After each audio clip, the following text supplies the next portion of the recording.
Okay, here we go. The saga of the piece of cake continues. I have put a new battery in the fuselage, stuck up in the nose there somewhere there. And I've hooked everything up. Had to do a little mix and match of parts. Nothing's burst into flame yet. So this is the very first test of this little radio that hasn't worked, hasn't been turned on for over 20 years. I've got a new battery in the transmitter. Disregard that piece of that tear in the wrapping. And we're going live. This is it.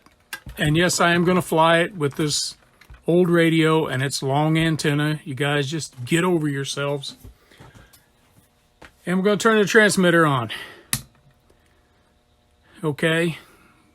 Looks like we got power. And here we go. I'm going to hold my breath. The thing doesn't burst into flames. Very first test of the radio gear in Rudy's piece of cake Motorglider.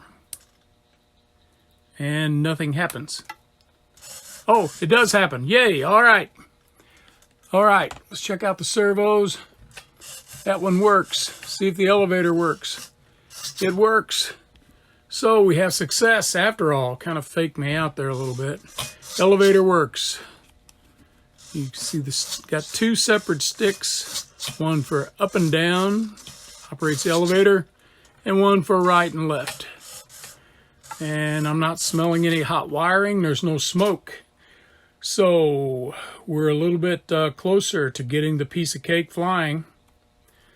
And I think it's probably going to make the trip to Arkansas here in a week and a half. And see if I can't get it flying before then, test flown, all that good stuff. Anyway, that's my big report from the shop. Good night.